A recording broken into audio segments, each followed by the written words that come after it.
నమస్కారం, వార్తలకు స్వాగతం. ముందుగా ముఖ్యాంశాలు. YCP leader Pothina Mahesh press meet, TDP నేతలపై fire. BRS leader Balka Suman media సమావేశం, పలు అంశాలపై వివరణ. బీజేపీ లీడర్ మీడియా సమావేశం నిర్వహించారు. ఈ సందర్భంగా పలు అంశాలపై ఆయన మాట్లాడారు. ప్రభుత్వ ఆస్తులేమో రోజు రోజుకి తరిగిపోతున్నాయి. మంత్రుల యొక్క ఆస్తులేమో పెరిగిపోతున్నాయి. అదనపు వనరులు అంటే స్థిరాస్తులని అమ్మటమే లక్ష్యంగా ఈ ప్రభుత్వం కూడా పెట్టుకుని ముందుకెళ్తున్నట్టుగా కనబడతా ఉంది. ఇది మంచి పద్ధతి కాదు. చాలా క్లిష్టమైనటువంటి పరిస్థితికి మరింతగా కూడా దిగజారే ప్రమాదం ఉందని చెప్పని పేర్కొంటా ఉన్నాం. ఇంకొక వైపున ఓట్ల కొరకు ఓట్లు పెట్టుకొని పథకాలని అమలు చేస్తామని చెప్తూ మోసగించి పబ్బం గడుపుకున్నటువంటి రేవంత్ రెడ్డి గారు సంక్షేమానికి ఏమో నిధులు లేవు, కాంట్రాక్టర్లకు చెల్లింపుకు మాత్రం కొత్త అప్పులు చేసి మళ్ళీ ఈ యొక్క బిల్లులు చెల్లిస్తూ ఉన్నారు.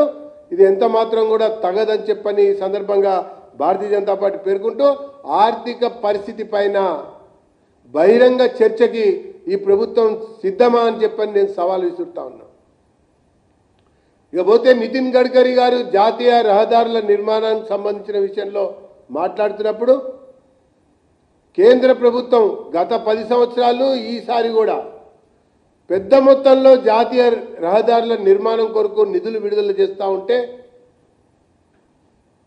కొత్త ప్రాజెక్టులు టేకప్ చేసి ముందుకు వెళ్తూ ఉంటే భూసేకరణని మాత్రం నీరు గారుస్తూ ఉందని, భూసేకరణలో సహాయ నిరాకరణ చేస్తూ ఉందని చెప్పని ట్రిబుల్-ఆర్కి సంబంధించినటువంటి విషయం కావచ్చు, మిగతా దానికి సంబంధించినటువంటి అంశాల్లో రహదారుల విషయంలో వారు తీవ్ర ఆవేదన వెలుబుచ్చారన్నటువంటి విషయాన్ని నేను మీకు ఈ సందర్భంగా తెలియజేసుకుంటూ ఆ రకంగా జాప్యం, ఆ రకంగా సహాయ నిరాకరణ వల్ల ప్రాజెక్టుల కాస్టులు కూడా పెరిగేందుకు అవకాశం ఏర్పడుతోందని చెప్పని వారు అభిప్రాయపడ్డారని చెప్పని నేను తెలియజేస్తున్నాను. రైల్వే శాఖకు సంబంధించిన విషయంలో కూడా సబ్వేల నిర్మాణం, అండర్ పాస్ల నిర్మాణం, ఎంఎంటీఎస్ సంబంధించినటువంటి విషయంలో కూడా రాష్ట్ర ప్రభుత్వం ఒప్పందం కుదుర్చుకుని తన వాటా కింద కడతామన్నటువంటి నిధులు కూడా ఇవ్వకుండా తీవ్ర జాప్యం చేస్తోందని చెప్పని వారు అభిప్రాయపడ్డటువంటి విషయాన్ని తెలియజేసినటువంటి విషయాన్ని నేను పేర్కొంటూ రాజకీయాలు మాని అభివృద్ధి మీద దృష్టి సారించి పెండింగ్లో ఉన్నటువంటి పనులు వేగవంతం చేయడం కొరకు రేవంత్ ఢిల్లీ వెళ్ళటం మాని హైదరాబాద్లో కూర్చుని సమీక్షలు చేయాలి.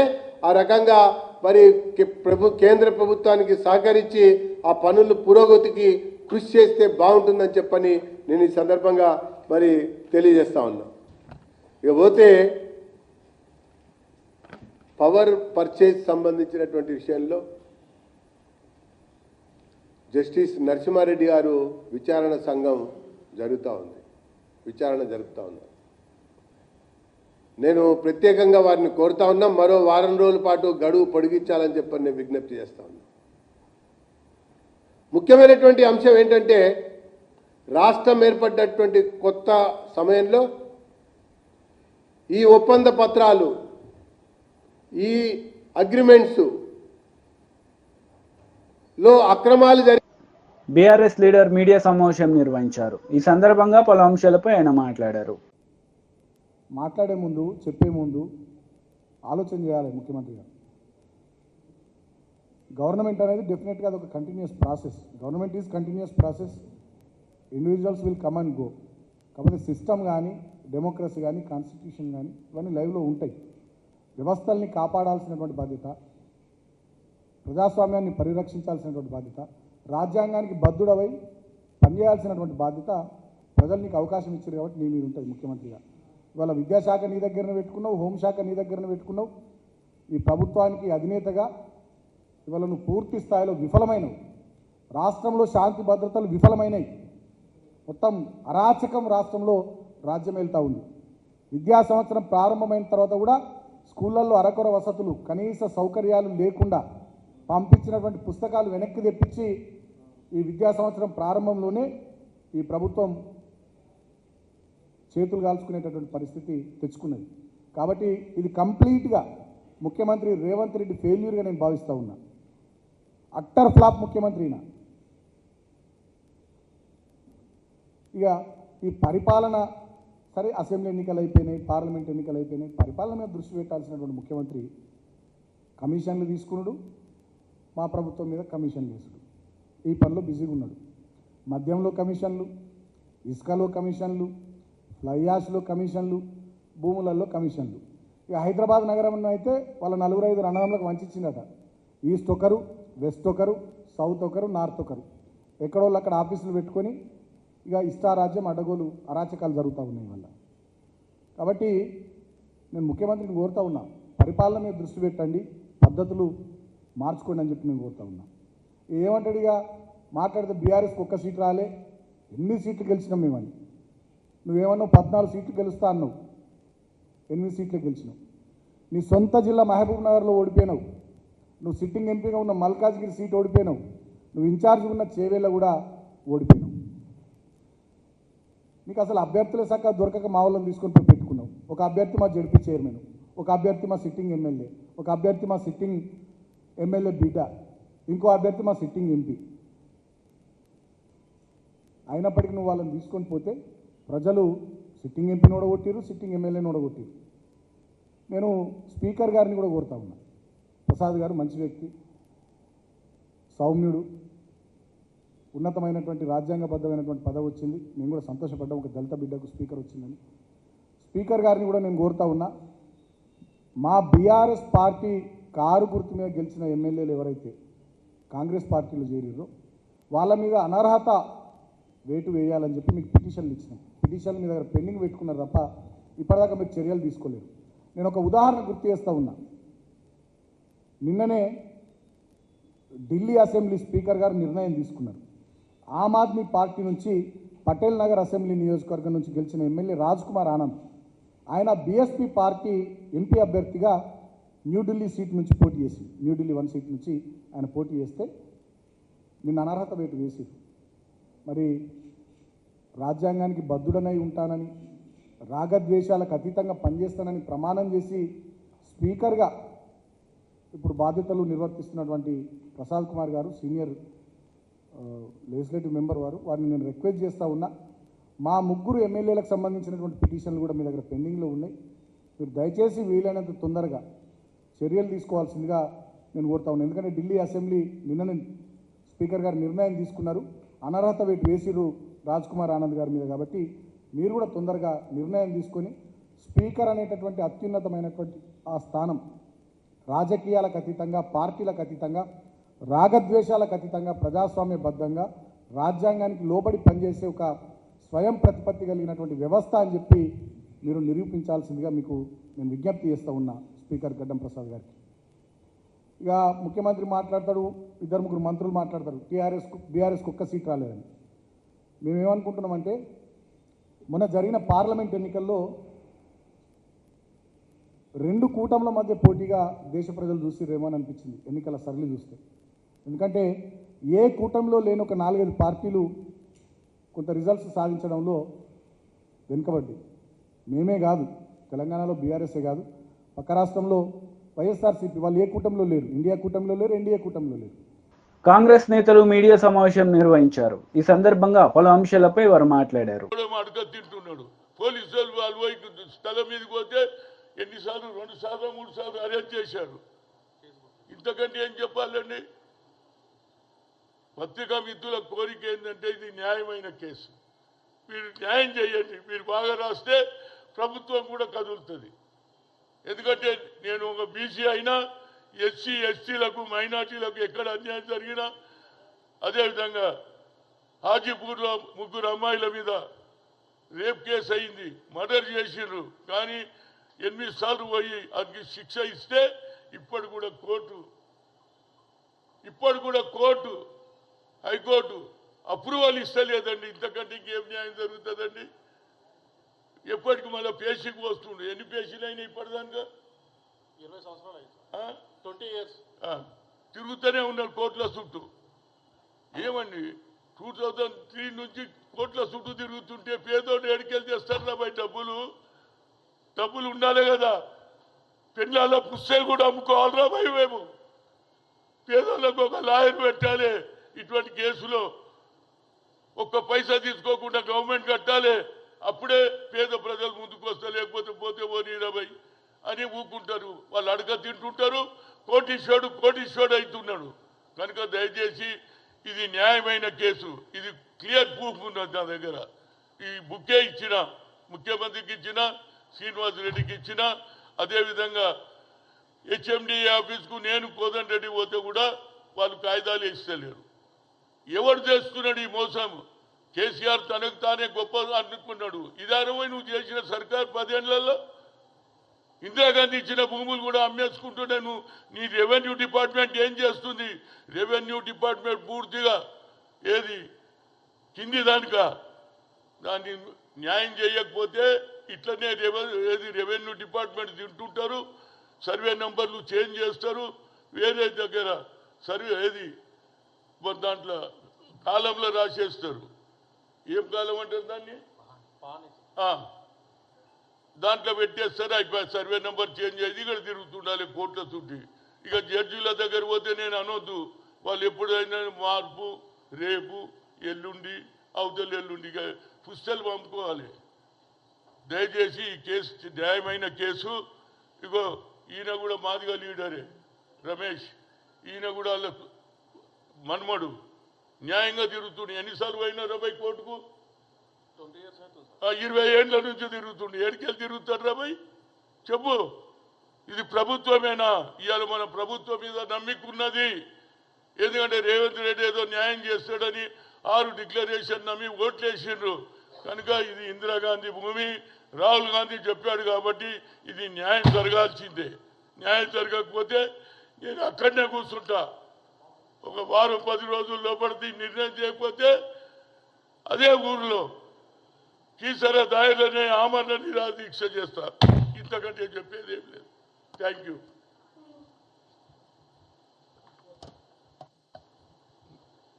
ఈ బుక్ ఉండదు నా దగ్గర.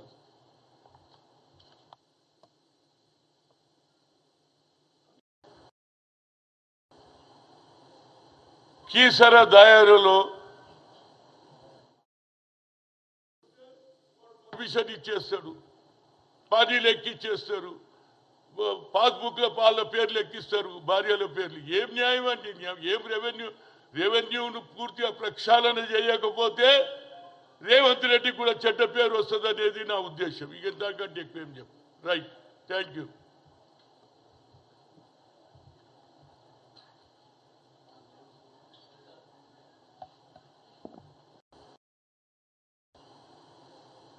కీసర దాయరులో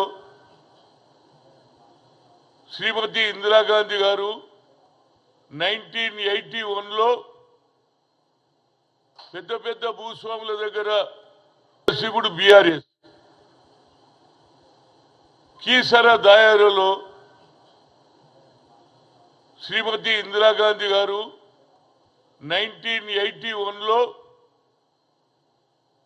పెద్ద భూస్వాముల దగ్గర ఏవైతే భూములు ఉన్నానో 400-500 కోట్ల 400-500 ఎకరాలు, 300 ఎకరాలు, 200 ఎకరాలు ఇందిరాగాంధీ వచ్చిన తర్వాత భూ సంస్కరణ అమలు చేస్తే ఆ రోజులలో 94 ఎకరాలు 10 మంది మాదిగోళ్ళకి ఇవ్వడం జరిగింది. టీడీపీ లీడర్ మీడియా సమావేశం నిర్వహించారు. ఈ సందర్భంగా పలు అంశాలపై ఆయన మాట్లాడారు. అంతేగాని ఇంకా ఈవీఎంల మీద చర్చ జరగాలి, తర్వాత ప్రజా తీర్పును ఏమైందో తెలియదు అని ఒకవైపు చెప్తూనే పర్వాలేదు మనకు 40% ఓట్లు వచ్చినాయి అని మళ్ళీ పరస్పర వైరుధ్యమైన ప్రకటనలు ఆయన చేయడం మనం చూస్తున్నాం. సరే, అది కొంచెం బ్యాలెన్స్ తప్పిపోయినట్టు ఖచ్చితంగా కనపడతా ఉంది. ఏది ఏమైనా మీరు ఒకటైతే వాస్తవం, ఇప్పటికీ జగన్మోహన్ రెడ్డి గారు తమ ఎంపీలతో మాట్లాడుతూ మళ్ళీ అది 1 వే ట్రాఫిక్గానే నడుస్తూ ఉంది, ఒక మోనోలాగ్. ఆయన ఎందుకు ఓడిపోయాం ఆ రివ్యూ తీసుకొని, అంటే అంతకుముందు లేదు, కాన్స్టిట్యున్సీ రివ్యూస్ కానీ, స్పందన కానీ, లేకపోతే ఫీడ్బ్యాక్ తీసుకోవడం కానీ ఆఫీసర్లతో కానీ, అది చీఫ్ సెక్రటరీ దగ్గర నుంచి అది ఎప్పుడు లేదు. ఇప్పుడు కూడా ఓడిపోయిన తర్వాత పెద్దలు అనుమానాలు ఇవి చెప్పడం తప్ప అసలు మనం ఎందుకు ఓడిపోయాం, కారణాలు ఏమిటి, ఇంకా మనకు ప్రజలకు నేను అది చేశాను ఇది చేశాను బటన్లు నొక్కాను అని చెప్పడం తప్పితే లేదు నేను మంచి చక్కటి పరిపాలన అందించానా లేదా, ప్రజలు మన నుంచి ఏమి కోరుకున్నారు, ప్రజా నాడిని మనం ఎందుకు తేల్చుకో మాలాంటి వాళ్ళకి కనపడింది మీకు ఎందుకు కనపడలేదు అంటే ఆ అధికారపు పొరలు మీకు కమ్ముకుని పోయి అధికారమే పరమావధిగా మీరు ప్రవర్తించారు కాబట్టే కనపడలేదు. అసలు మీరు ఫీడ్బ్యాక్ అనేది తీసుకోకుండా ఎప్పుడు ఎమ్మెల్సీతో మాట్లాడడం చూసాం, కొందరు ఎంపీలతో మాట్లాడడం కూడా చూసాం. మనకు 11+4 మనం 11 మంది రాజ్యసభలో ఉన్నాం, 4 మేము లోక్సభలో మా వాళ్ళు ఉన్నారు, 15 మంది మేమున్నాం, వాళ్ళు 16 మందే ఉన్నారు. కాబట్టి ఇప్పుడు ప్రత్యేక హోదా జగన్మోహన్ రెడ్డి గారు చెప్పడం చాలా విచిత్రంగా ఉంది. ప్రత్యేక హోదా తేలేకపోతే ఆయనను ప్రజలు క్షమించరు అన్నట్టుగా. అయ్యా ఇప్పుడు 11 మంది మీరున్నారు, అప్పుడు కూడా సుమారు 22 మంది ఉన్నారు ఎంపీలు. ప్రత్యేక హోదా అంటే అప్పుడేమన్నారు ఆయన, లేదు వాళ్లకు సంఖ్యాబలం ఉంది అన్నారు. పోనీ రాజ్యసభలో సంఖ్యాబలం లేనప్పుడు సిఏ లాంటి చట్టాలు, ముస్లిం వ్యతిరేక చట్టాలు, తర్వాత మన వ్యవసాయదారుల వ్యతిరేక చట్టాలకు అన్నిటికీ మీరు వైఎస్ఆర్సీపీ వాళ్లకు కేంద్రంలో సహకారం అందించింది.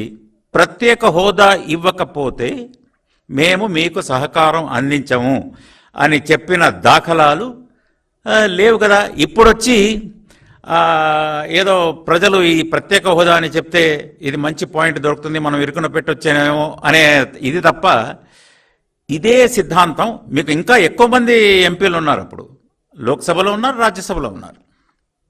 కాబట్టి ఇటువంటివి కాకుండా ఒక ఆత్మ విమర్శ చేసుకుని అందరినీ కలుపుకొని ఒక ఇదిగా వస్తే బాగుండేది. ఇప్పుడు అంటున్నారు ఆయన, I will be the voice of the voiceless people, నేను గొంతుక లేని వాళ్ళ గొంతుకనవుతా అన్నాడు ఆయన 4వ తేదీ. అయ్యా 5 ఏళ్ళు మీకు అధికారం ఇచ్చారు. అదే ఆ సర్వేలో కూడా చాలామంది కొన్ని సర్వేలు మంచి సర్వేలు చూసాం ఇందాక అన్నట్టు, గొంతుక లేని వాళ్ళ గొంతుకనైత మీరు ఇప్పుడు అంటున్నారు. కానీ నా ఎస్సీ, నా ఎస్టీ, నా బీసీ, నా మైనారిటీ అంతకుముందు కూడా నేను 2-3 సార్లు చెప్పాను.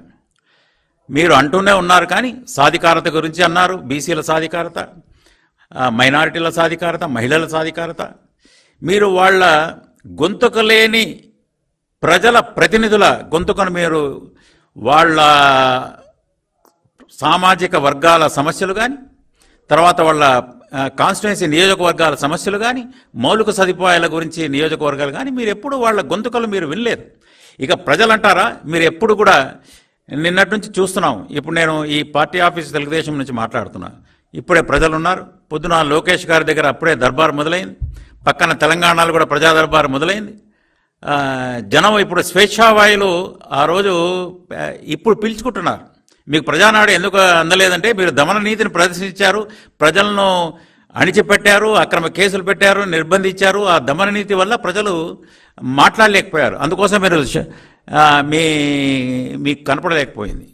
ఇప్పుడు వాయిస్లెస్ పీపుల్ యొక్క గొంతుకను మీరు అప్పుడు విని ఉంటే బాగుండేది, వాళ్ళ ప్రతినిధుల గొంతును విని ఉంటే బాగుండేది, నేరుగా వాళ్ళను కలిసి మీరు విని ఉంటే బాగుండేది. ఖచ్చితంగా మీకు వాస్తవాలు తెలిసి ఉండేవి. మీకు వారసత్వంగా రాజకీయం వచ్చింది, మీరు రాజశేఖర రెడ్డి గారి కొడుకు కాబట్టి, వైఎస్ఆర్ ఇది కాబట్టి కొడుకుగా మిమ్మల్ని గుర్తించారు.